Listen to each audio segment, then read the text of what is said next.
명품이 사람을 고르던 시대는 끝났다.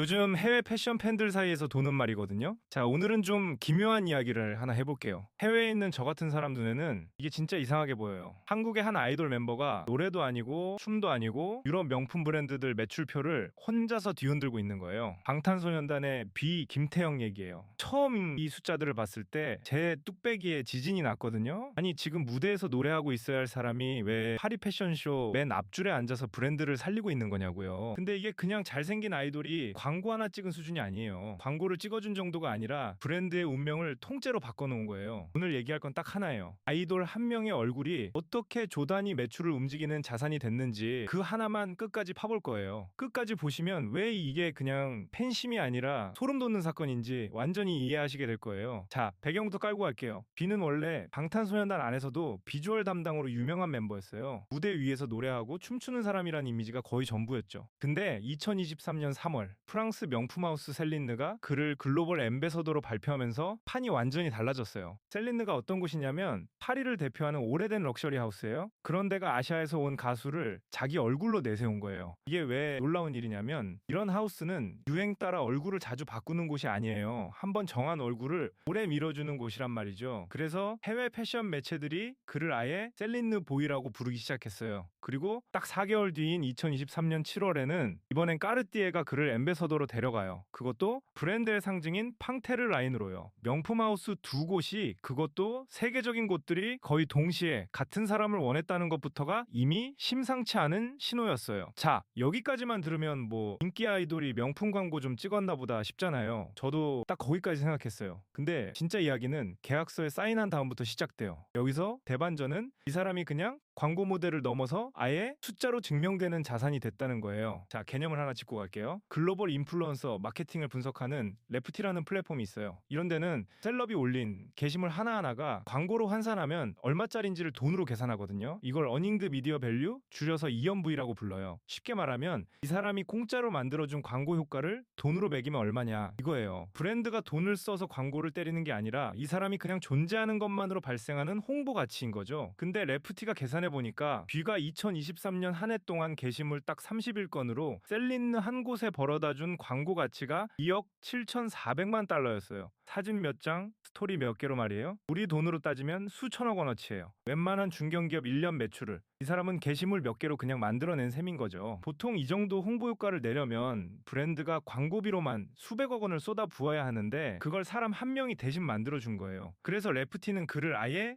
2023년 최고의 남성 패션 인플루언서. 못을 박았어요. 특정 팬덤 안에서 1등이 아니라 전 세계 남자를 통틀어서 1등이라는 거예요. 어쨌든 여기서 누군가는 이렇게 말할 수 있어요. 그래봤자 팬덤이 밀어준 거 아니냐.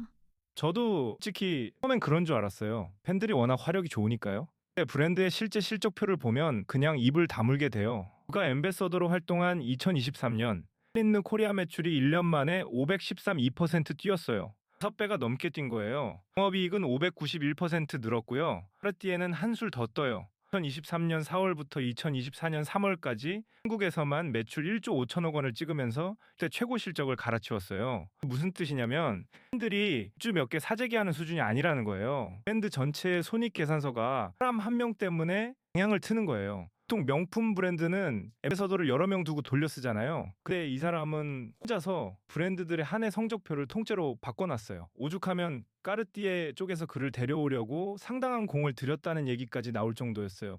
보통은 브랜드가 갑이고 클럽이 을이잖아요. 이 경우엔 그 관계가 완전히 뒤집힌 거예요. 그래서 팬들이 그를 두고 품이 사람을 고르는 게 아니라 는 말을 하는데 그 말이 콜이에요.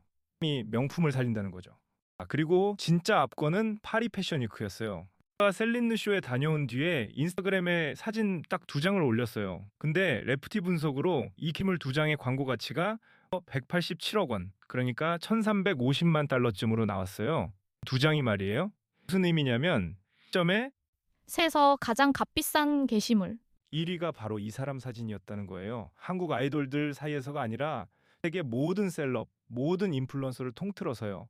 숫자가 한국 방송사 뉴스에까지 나왔을 정도였어요. 아래 짧은 기간 동안 지구상에서 돈으로 가장 값진 게시물을 올린 사람이 다른 누구도 아닌 한국 가수였다는 거예요. 도착하는 공항에서부터 이미 수백 명이 몰렸고 그 표장에 나타난 순간 게시물 반응이 수천만 건씩 쏟아졌어요. 그뿐이 아니에요. 그 쓰는 행사에서 걸쳤던 775달러짜리 목걸이랑 2,490달러짜리 가디건은 그날로 완판됐어요. 그가 뭘 입고 뭘 걸치든 그 바로 품절 대란으로 이어지는 거죠. 재고가 남느냐 마느냐가 그 사람이 그걸 걸쳤느냐 아니냐로 갈리는 셈이에요. 해외 팬은 이걸 보고 소미디어의 왕이 강림했다. 고요. 팬들이 그를 완의 왕이 또 하나 다 팔아치웠다. 고 부르는 게 괜히 나온 말이 아닌 거예요. 어쨌든 그가 손대는 건 그냥 다 팔려 나가는 거예요. 그리고 또 끝난 일이 아니에요.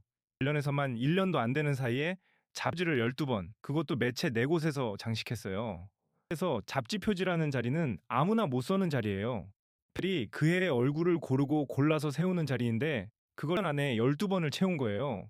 그런 것도 아니에요. 그가 모델을 맡은 국내 브랜드들도 매출 기록을 새로 썼어요. 솔직히 저는 이 대목에서 좀 현타가 왔어요. 전 옷 하나 사러 갈 때도 세일부터 뒤지는 사람인데 어떤 사람은 그냥 사진 한 장 올려서 180억을 만들잖아요. 제가 이 사이 아무리 셀카를 정성껏 올려봐야 좋아 뚝배기 몇 개 눌리고 끝인데 말이죠.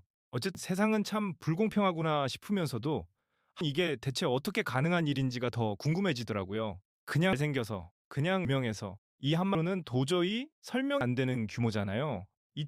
이 사람 얼굴 자체가 하나의 산업이고 그 자체로 하나의 브랜드인 거예요. 자, 근데 여기서 그냥 와, 대단하다 하고 국뽕으로 끝나면 안 돼요. 이걸 좀 철저하게 산업적으로 봐야 돼요. 유럽 명품 브랜드들이 왜 하필 한국 아이돌 앞에 줄을 서느냐?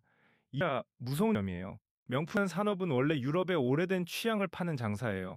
100년 역사, 파리의 감성 이런 걸 팔아먹는 곳이란 말이죠. 근데 그 산업 현장부인 파리 한복판에서 제일 감나가는 얼굴이 아시아에서 온 가수인 거예요. 예전에 이런 자리는 유럽이나 미국들 차지였어요. 근데 흐름을 아시아 가수 한 명이 통째로 가져온 거죠. 브랜드 입장에서 그를 맨 앞줄에 앉히는 건 곧 아시아 시장, 특히 구매력이 폭발하는 젊은 세대로 가는 가장 빠른 문을 여는 일이에요. 그러니까 브랜드가 앰베서더를 이용하는 게 아니라 오히려 브랜드를 자기 무대로 쓰는 그림이 나오는 거죠. 팬들을 빌리면 이제 취의 중심이 아예 옮겨갔다. 는 거예요. 이게 왜 소름 돋느냐면 케이팝의 음악만 수출하는 게 아니라 무언된 것인가 하는 취향의 기준 자체를 수출하겠다는 신호인 거예요. 그러니까 파라노가 정의 유행을 따라가는 쪽이었잖아요. 그 반대로 우람이 앉은 자리가 고의 중심이 되는 거예요.